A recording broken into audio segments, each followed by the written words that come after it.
Mr. President,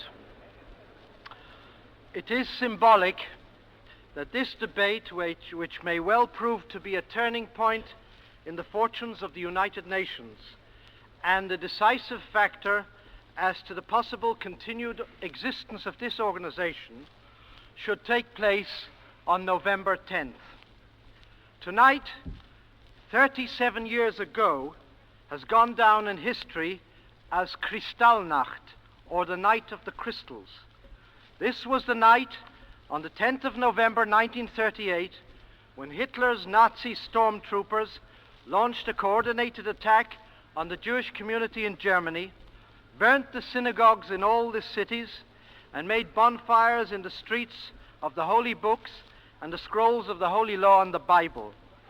It was the night when Jewish homes were attacked and heads of families were taken away, many of them never to return. It was the night when the windows of all Jewish businesses and stores were smashed, covering the streets in the cities of Germany with a film of broken glass which dissolved into millions of crystals, giving that night the name Kristallnacht, the Night of the Crystals. It was the night which eventually led to the crematoria and the gas chambers, Auschwitz, Birkenau, Dachau, Buchenwald, Theresienstadt, and others. It was the night which led to the most terrifying Holocaust in the history of man. It is indeed befitting, Mr. President, that this debate, conceived in the desire to deflect the Middle East from its moves towards peace, and born of a deep, pervading feeling of anti-Semitism, should come up for debate on this day, which recalls one of the tragic days in one of the darkest periods of history. It is indeed befitting, Mr. President, that the United Nations, which began its life as an anti-Nazi alliance, should 30 years later find itself on its way to becoming the world center of anti-Semitism. Hitler would have felt at home on a number of occasions during the past year, listening to the proceedings in this forum, and above all to the proceedings during the debate on Zionism. Mr. President, it is a sobering reflection indeed to consider to what this body has been dragged down if we are obliged today to contemplate an attack on Zionism. For this attack constitutes not only an anti-Semitic attack of the foulest type, but also attack in this world body on Judaism, one of the oldest established religions in the world. A religion which has given the world the human values of the Bible, a religion from which two other great religions, Christianity and Islam, sprang. Is it not tragic to consider that we here at this meeting in the year 1975 are contemplating what is a scurrilous attack on a great and established religion which has given to the world the Bible with its 10 commandments, the great prophets of old, Moses, Isaiah, Amos, the great thinkers of history, Maimonides, Spinoza, Marx, Einstein, many of the masters of the arts, and as high a percentage of the Nobel Prize winners in the world, in the sciences, in the arts, in the humanities, as has been achieved by any other people on earth. One can but ponder and wonder at the prospect of countries which consider themselves to be part of the civilized world, joining in this first organized attack on an established religion since the Middle Ages. Yes, Mr. President, to these depths are we being dragged down by those who proposed this resolution to the Middle Ages. The resolution before the Third Committee was originally a resolution condemning racism and colonialism, a subject in which consensus could have been achieved, a consensus which is of great importance to all of us and to our African colleagues in particular. However, instead of this being permitted to happen, a group of countries, drunk with the feeling of power inherent in the automatic majority, and without regard to the importance of achieving a consensus on this issue, railroaded the committee in a contemptuous manner by the use of the automatic majority into bracketing Zionism with the subject under discussion. Indeed, it is difficult to speak of this base move with any measure of restraint. Mr. President, I do not come to this rostrum to defend the moral and historic values of the Jewish people. They do not need to be defended. They speak for themselves. They have given to mankind much of what is great and eternal. They have done for the spirit of man more than can readily be appreciated by a forum such as this one. I come here to denounce the two great evils which menace society in general and a society of nations in particular. These two evils are hatred and ignorance. These two evils are the motivating force behind the proponents of this resolution and their supporters. These two evils characterize those who would drag this world organization, the idea of which was first conceived by the prophets of Israel, to the depths to which it has been dragged today. The key to understanding Zionism lies in its name. In the Bible, the easternmost of the two hills of ancient Jerusalem was called Zion. The period was the 10th century before Christ. In fact, the name Zion appears 152 times in the Old Testament referring to Jerusalem. The name is overwhelmingly a poetic and prophetic designation. The religious and emotional qualities of the name arise from the importance of Jerusalem as the royal city and the city of the temple. Mount Zion is the place where God dwells according to the Bible. Jerusalem or Zion is the place where the Lord is king according to Isaiah, and where he has installed his King David as quoted in the Psalms. King David made Jerusalem the capital of Israel almost 3,000 years ago, and Jerusalem has remained the capital ever since. During the centuries, the term Zion grew and expanded to mean the whole of Israel. The Israelites in exile could not forget Zion. The Hebrew psalmist sat by the waters of Babylon and swore, "If I forget thee, O Jerusalem, let my right hand forget its cunning." This oath has been repeated for thousands of years by Jews throughout the world. It is an oath which was made over 700 years before the advent of Christianity and over 1,200 years before the advent of Islam.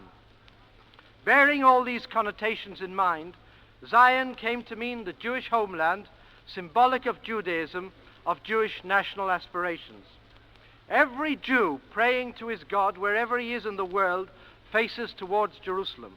These prayers have expressed for over 2,000 years of exile the yearning of the Jewish people to return to their ancient homeland Israel. In fact, a continuous Jewish presence in larger or smaller numbers has been maintained in the country over the centuries. Zionism is the name of the national movement of the Jewish people and is the modern expression of the ancient Jewish heritage. The Zionist ideal, as set out in the Bible, has been and is an integral part of the Jewish religion.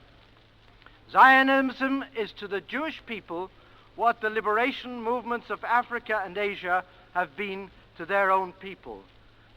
Zionism is one of the most stirring and constructive national movements in human history.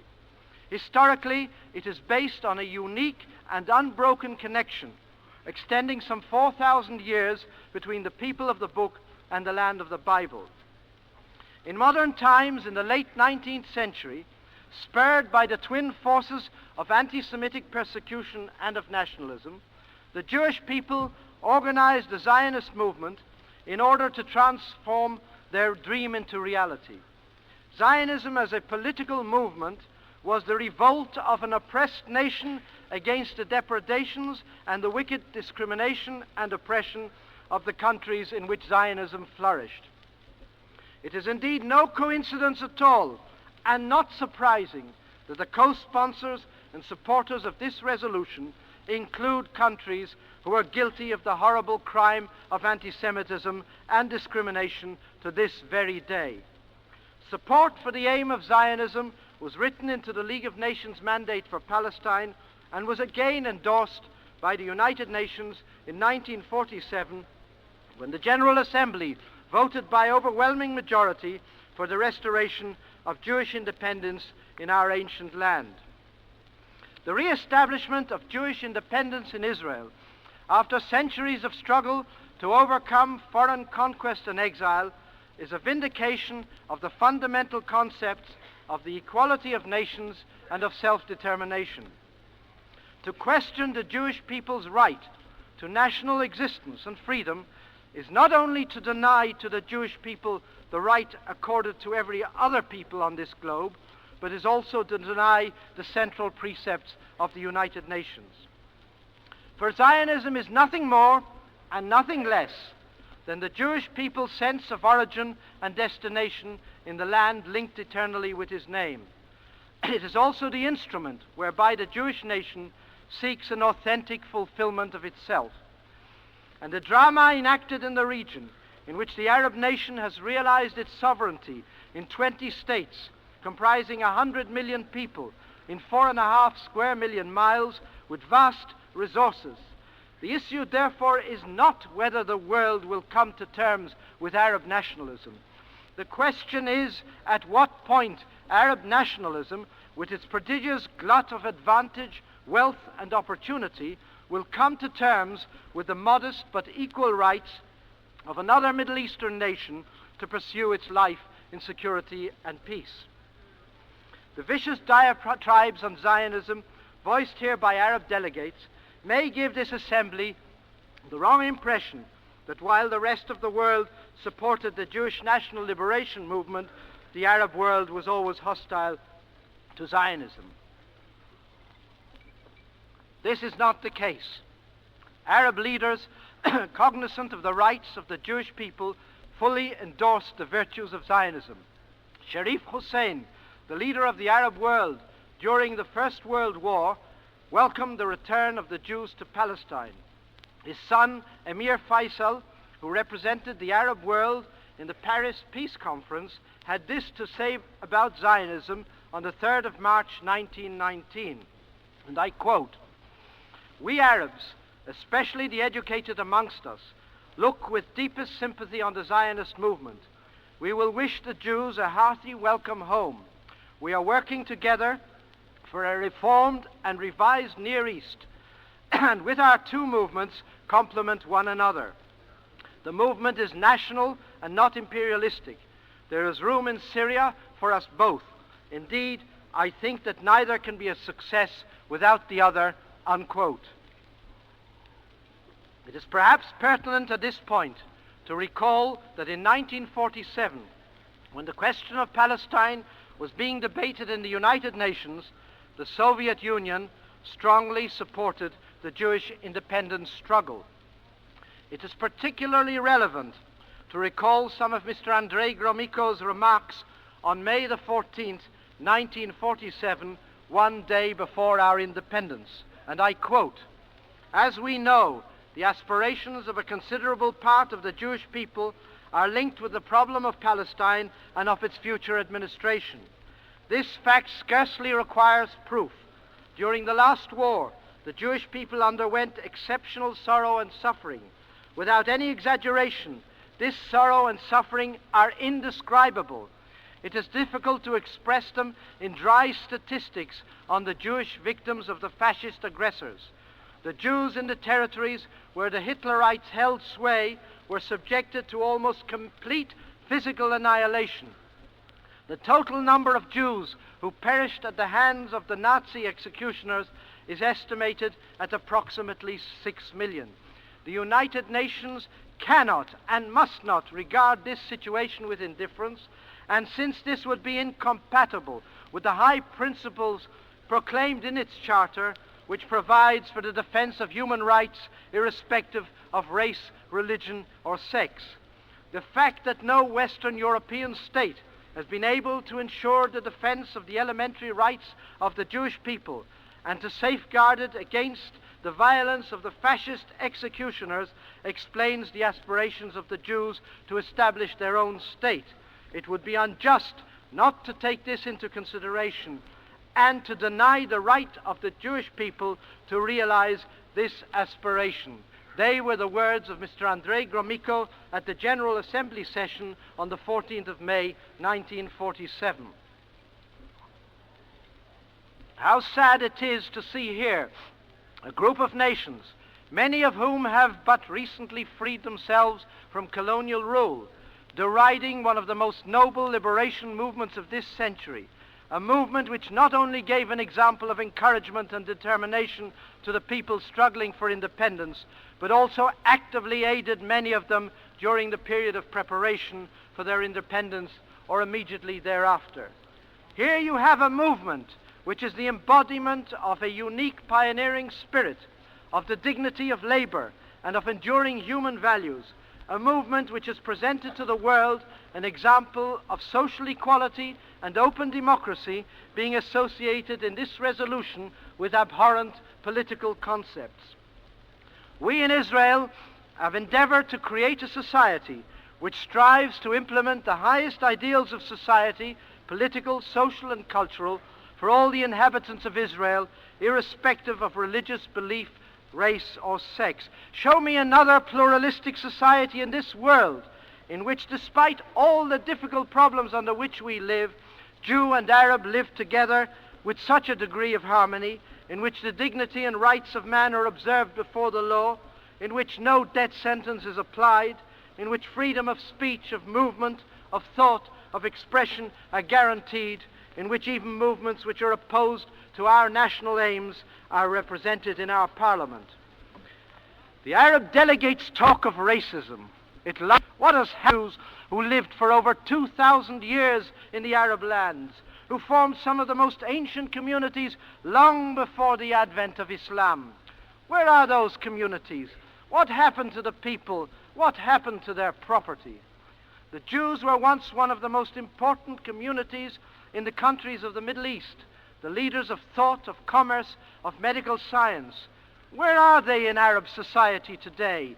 You dare talk of racism when I can point with pride to the Arab ministers who have served in my government, to the Arab deputy speaker of my parliament, to Arab officers and men serving of their own volition in our defense, border, and police forces, frequently commanding Jewish troops, to the hundreds of thousands of Arabs from all over the Middle East crowding the cities of Israel every year, to the thousands of Arabs from all over the Middle East coming for medical treatment to Israel, to the peaceful coexistence which has developed, to the fact that Arabic is an official language in Israel on a par with Hebrew, to the fact that it is as natural for an Arab to serve in public office in Israel as it is incongruous to think of a Jew serving in any public office in any Arab country, indeed being admitted to many of them. Is that racism? It is not. That, Mr. President, is Zionism. It is our attempt to build a society, imperfect though it may be, and what society is perfect, in which the visions of the prophets of Israel will be realized. I know that we have problems. I know that many disagree with our government's policies. Many in Israel, too, disagree from time to time with the government's policies, and are free to do so because Zionism has created the first and only real democratic state in a part of the world that never really knew democracy and freedom of speech. This malicious resolution, designed to divert us from its true purpose, is part of a dangerous anti-Semitic idiom which is being insinuated into every public debate by those who have sworn to block the current move towards accommodation and ultimately towards peace in the Middle East. This, together with similar moves, is designed to sabotage the efforts of the Geneva Conference for Peace in the Middle East and to deflect those who are moving along the road towards peace from their purpose. But they will not succeed, for I can but reiterate my government's policy to make every move in the direction towards peace based on compromise. Mr. President, we are seeing here today but another manifestation of the bitter, anti-Semitic, anti-Jewish hatred which animates Arab society. Who would have believed that in the year 1975 the malicious falsehoods of the elders of Zion would be distributed officially by Arab governments? Who would have believed that we would today contemplate an Arab society which teaches the vilest anti-Jewish hate in the kindergartens? Who would have believed that an Arab head of state would feel obliged to indulge publicly in anti-Semitism of the cheapest nature when visiting a friendly nation. We are being attacked by a society which is motivated by the most extreme form of racism known in the world today. This is the racism which was expressed so succinctly in the words of the leader of the PLO, Yasser Arafat, in his opening address at a symposium in Tripoli, Libya, and I quote, "There will be no presence in this region except for the Arab presence," unquote. In other words, in the Middle East, from the Atlantic Ocean to the Persian Gulf, only one presence is allowed, and that is the Arab presence. No other people, regardless of how deep are its roots in the region, is to be permitted to enjoy its rights of self-determination. Look at the tragic fate of the Kurds in Iraq. Look what happened to the black population in southern Sudan. Look at the dire peril in which an entire community of Christians finds itself in the Lebanon. Look at the avowed policy of the PLO, which calls in its Palestine covenant for the destruction of the State of Israel, which denies any form of compromise on the Palestine issue, and which, in the words of its representative only the other day in this building, considers Tel Aviv to be occupied territory.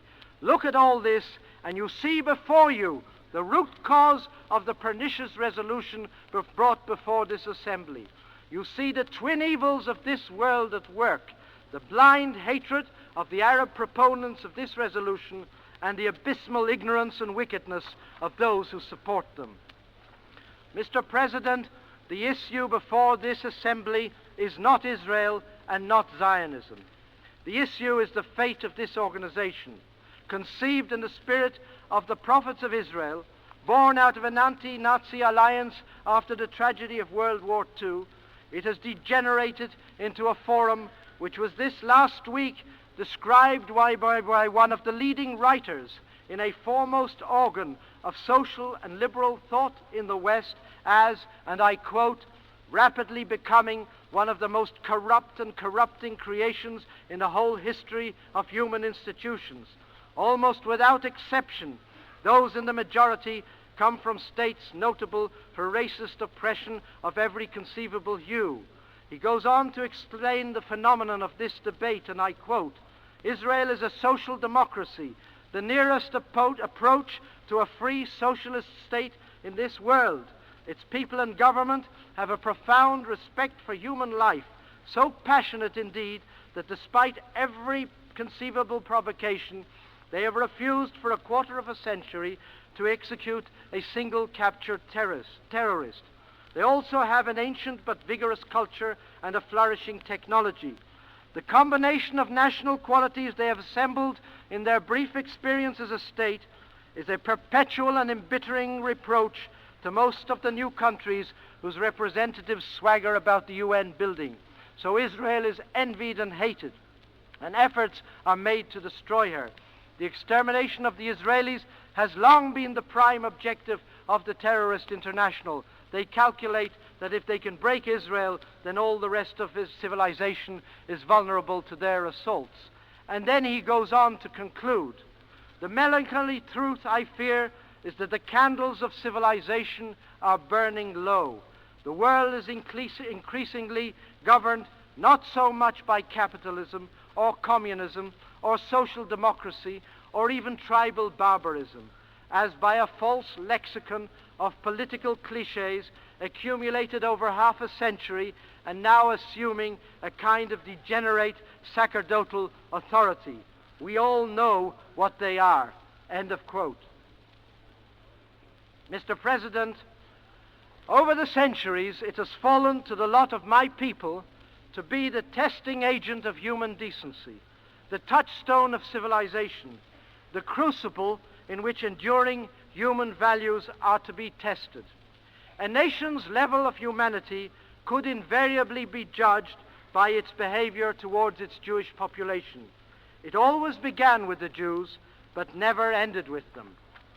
The anti-Jewish pogroms in Tsarist Russia were but the tip of the iceberg, which revealed the inherent rottenness of the regime, which was soon to disappear in the storm of revolution.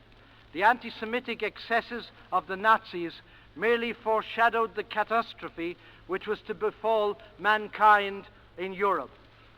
This wicked resolution must sound the alarm for all decent people in the world.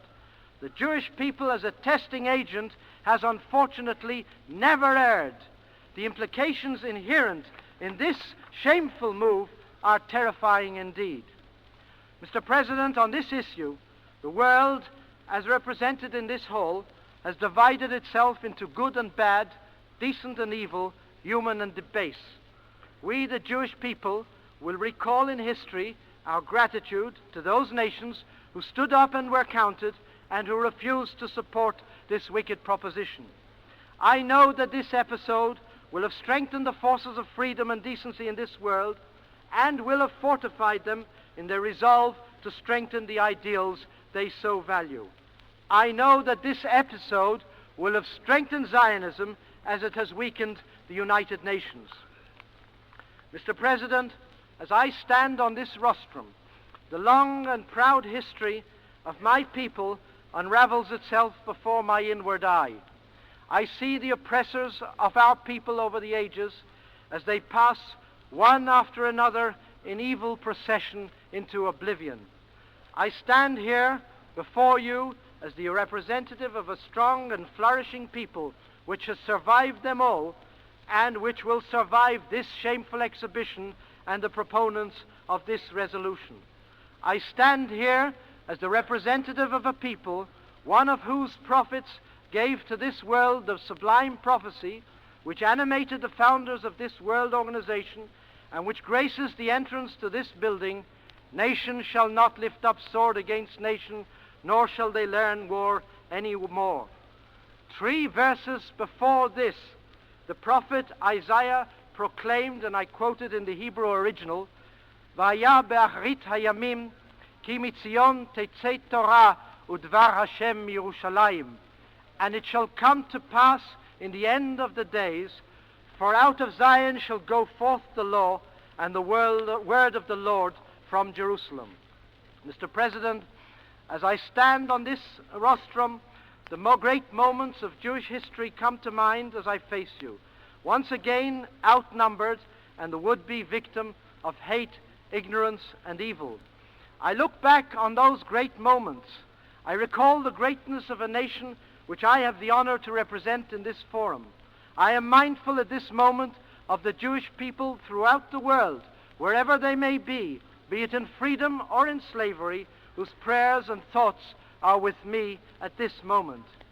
Mr. President, I stand not here as a supplicant.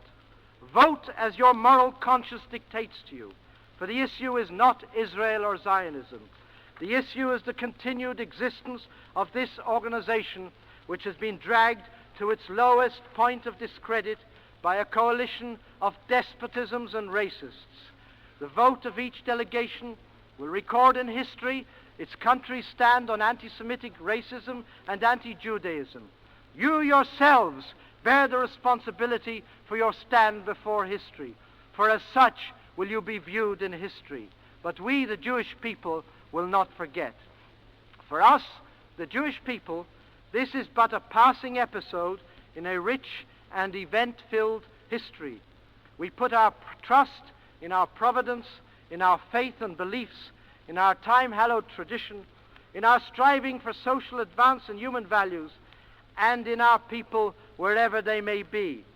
For us, the Jewish people, this resolution based on hatred, falsehood, and arrogance is devoid of any moral or legal value. For us, the Jewish people, this is no more than a piece of paper, and we shall treat it as such.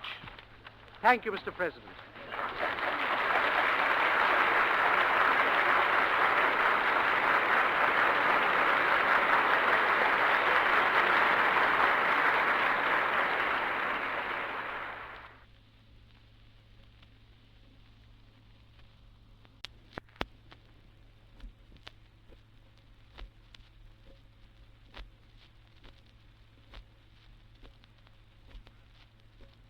Mr. President,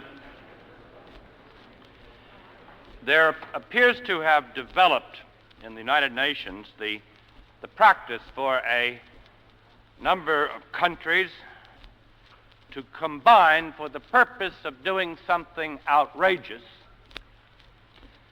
and thereafter, the outrageous thing having been done, to profess themselves outraged by those who have the temerity to point it out, and subsequently declare themselves innocent of any wrongdoing in consequence of it having been brought about wholly in reaction to the insufferable acts of those who pointed the wrongdoing out in the first place.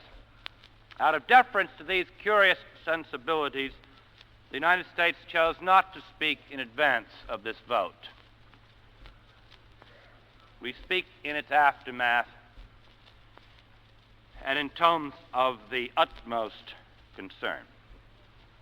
The United States rises to declare before the General Assembly of the United Nations and before the world that it does not acknowledge, it will not abide by, it will never acquiesce in this infamous act.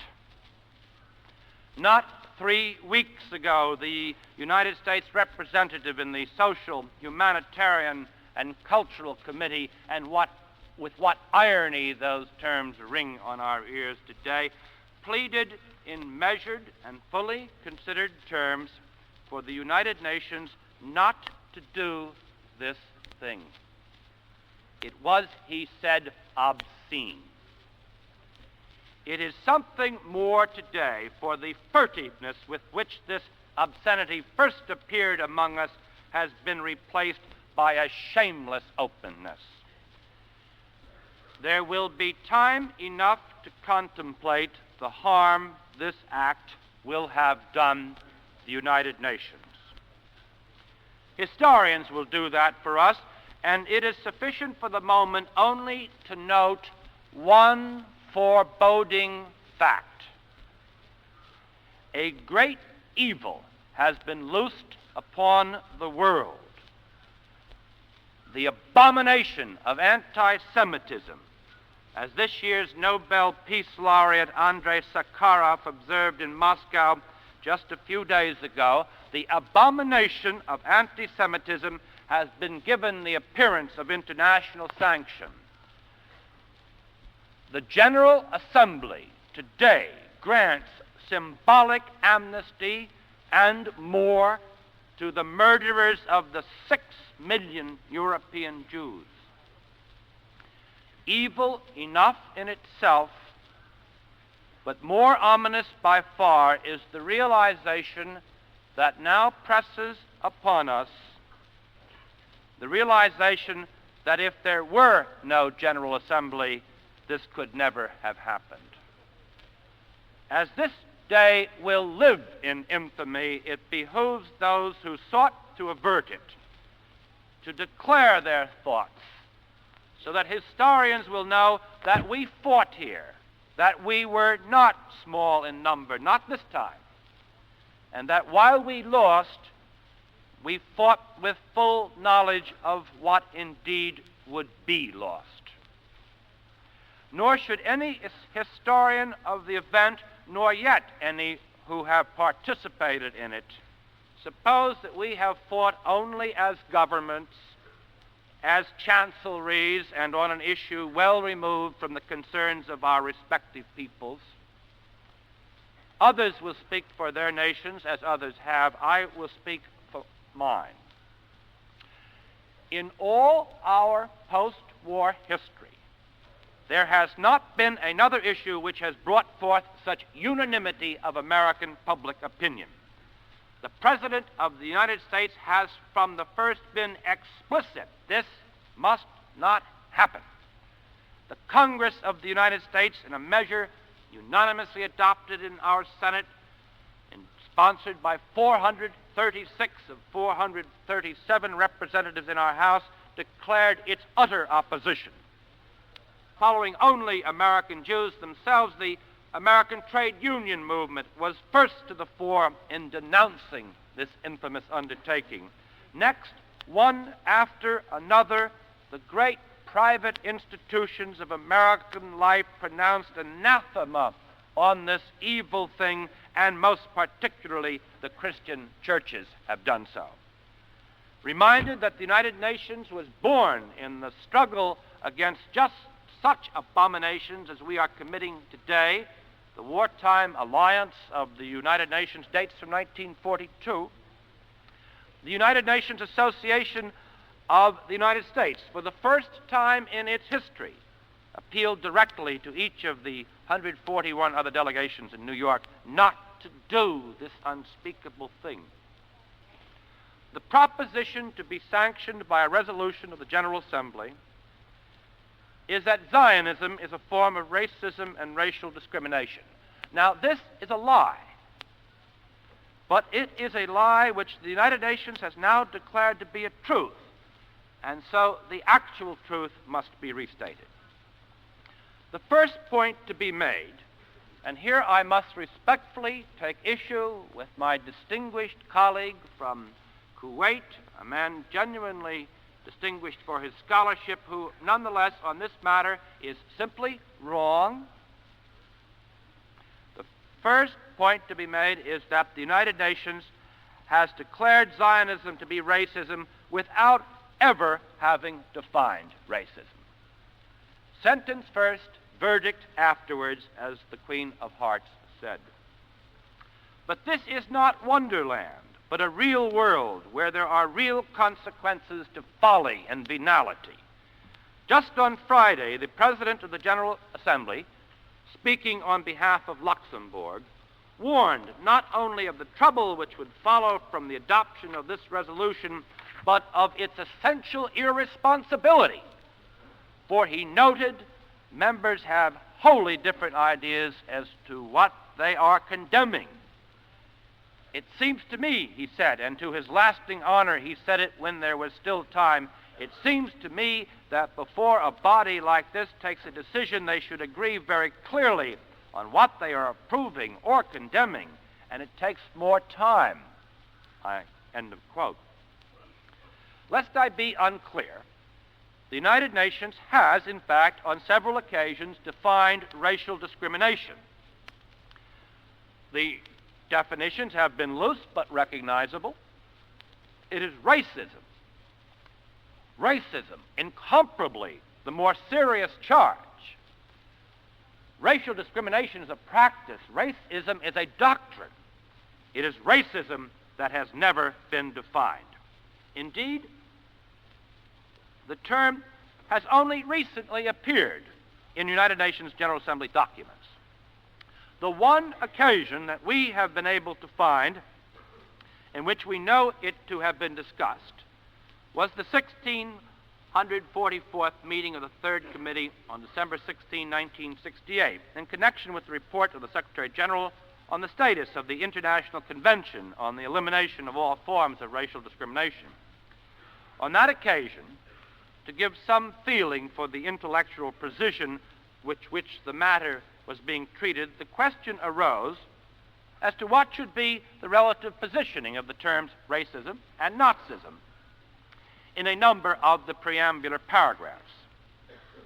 The distinguished delegate from Tunisia argued, and I quote, that racism should go first because, quote, Nazism was a form of racism. Not so, said the no less distinguished delegate from the Union of Soviet Socialist Republics, for, he explained, and I quote, Nazism contained all the main elements of racism within its ambit and should be mentioned first. This is to say that racism was merely a form of Nazism. The discussion wound to its weary and inconclusive end, and we are left with nothing to guide us, for even this one discussion of racism confined itself to word orders in preambular paragraphs and did not at all touch on the meaning of the words as such.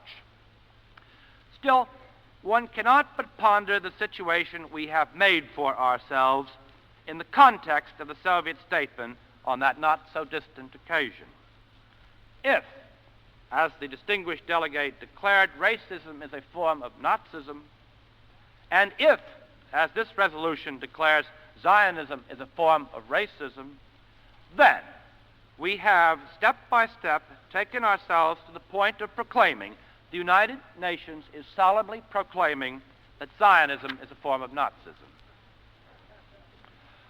What we have here is a lie, a political lie of a variety well known to the 20th century and scarcely exceeded in all that annal of untruth and outrage. The lie is that Zionism is a form of racism. The overwhelmingly clear truth is that it is not. The word racism is a creation of the English language and relatively new to it. It is not, for instance, to be found in the Oxford English Dictionary.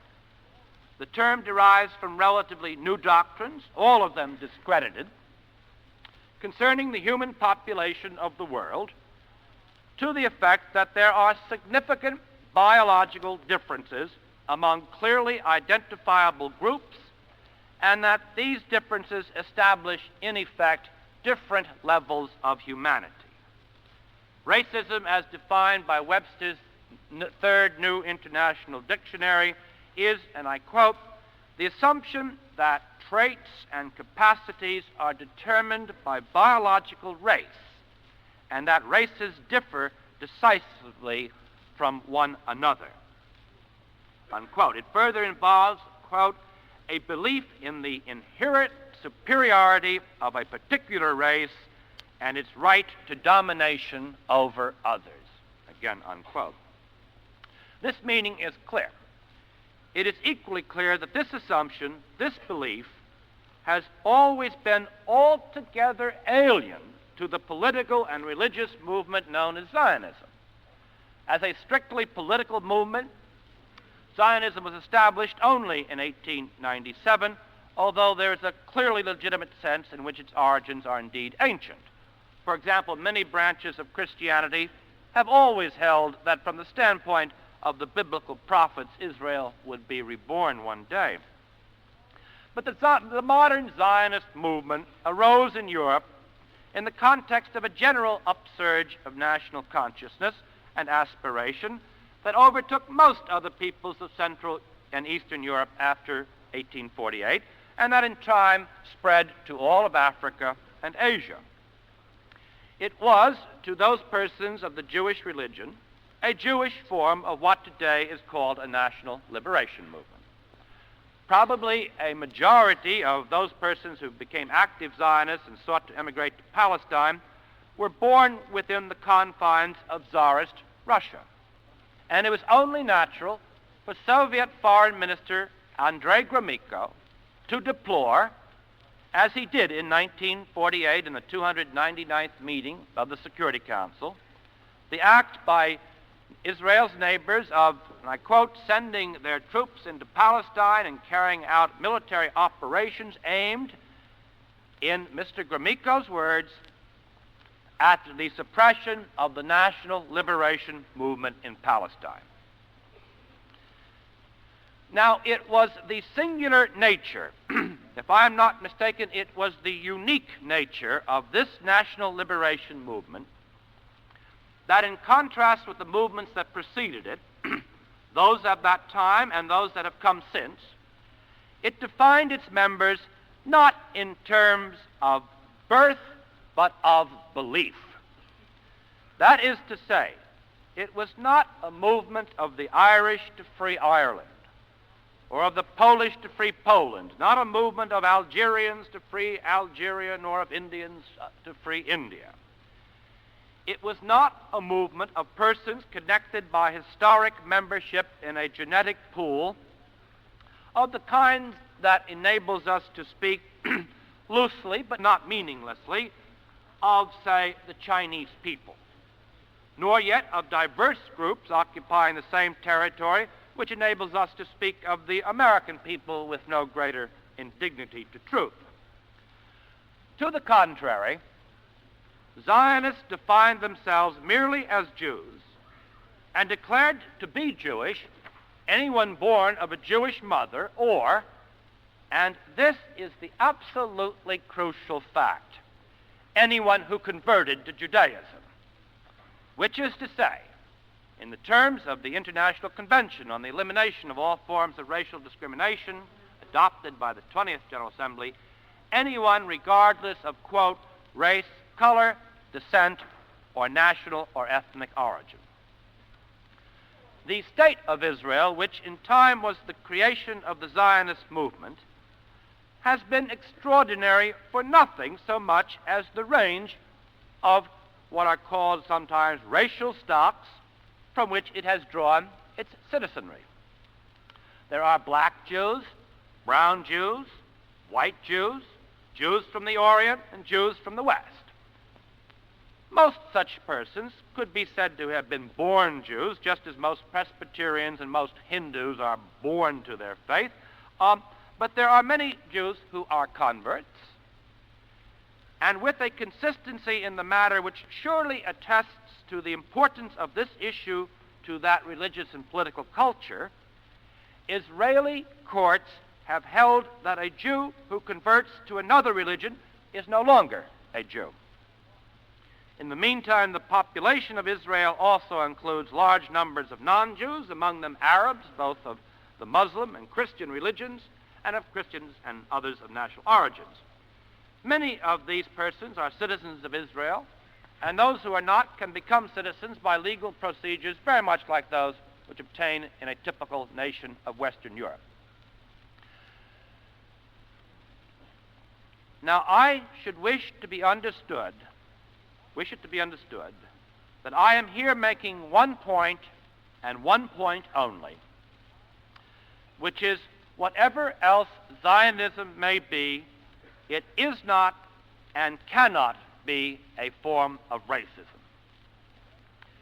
In logic, the State of Israel could be or could become many things, theoretically including many things undesirable, but it could not be and could not become racist unless it ceased to be Zionist. Indeed, the idea that the Jews are a race, quote unquote, was invented not by Jews, but by those who hated Jews.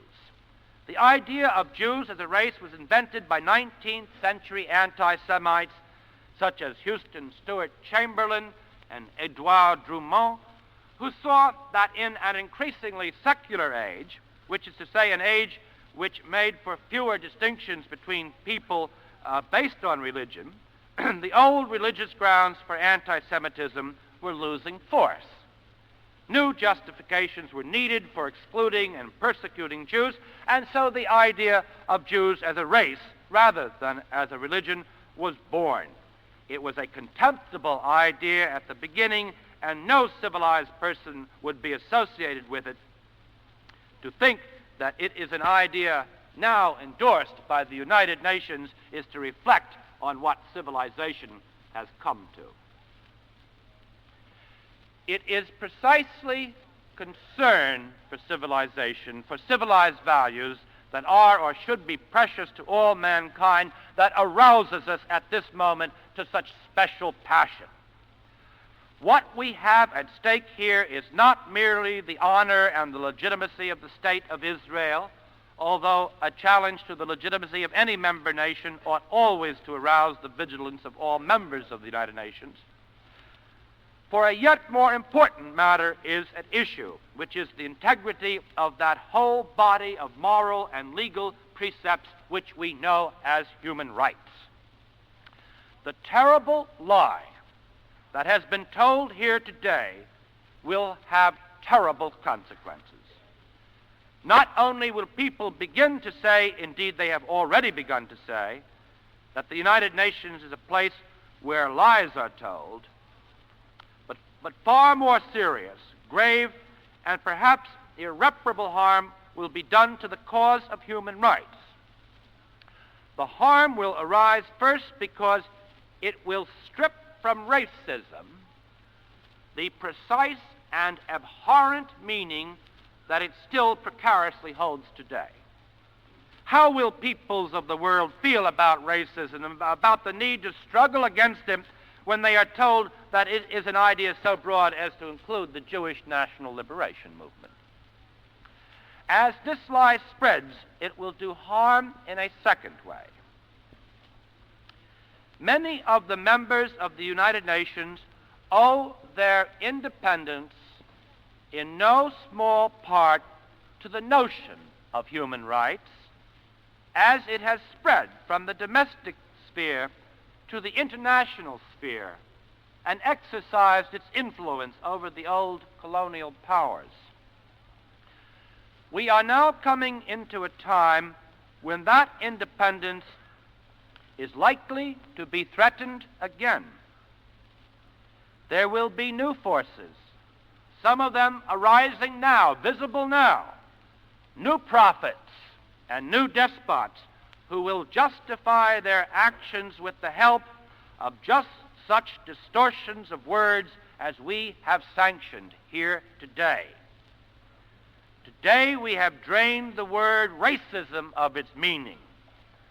Tomorrow, terms like national self-determination and national honor will be perverted in the same way to serve the purposes of conquest and exploitation. And when these claims begin to be made, as they have already begun to be made, it is the small nations of the world whose integrity will suffer.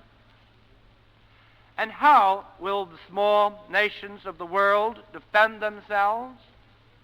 And on what grounds will others be moved to defend and protect them when the language of human rights, the only language by which the small can be defended, is no longer believed and no longer has a power of its own?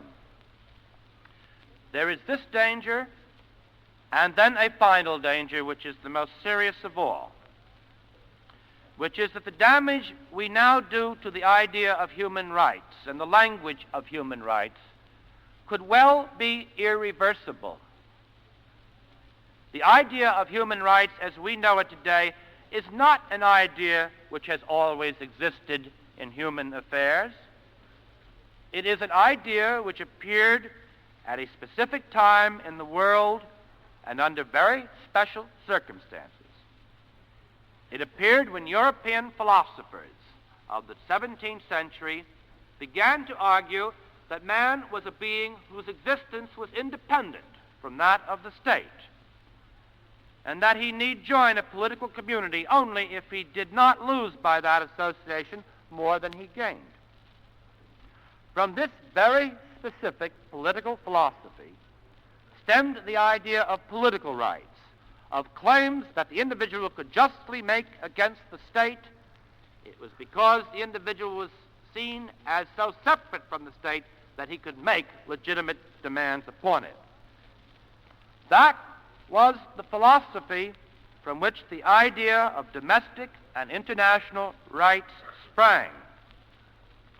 But most with that philosophy now, most of the world believes in newer modes of political thought, in philosophies that do not accept the individual as distinct from and prior to the state, in philosophies that therefore do not provide any justification for the idea of human rights, and philosophies that have no words by which to explain their value.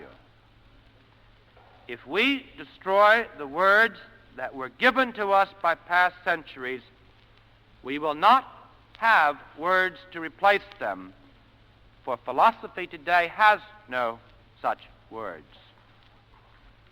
But there are those of us who have not forsaken these older words, still so new to much of the world, not forsaken them now, not forsaken them, not here, not anywhere, not ever. The United States of America declares that it does not acknowledge, it will not abide by, it will never acquiesce in this infamous act. Thank you, Mr. President.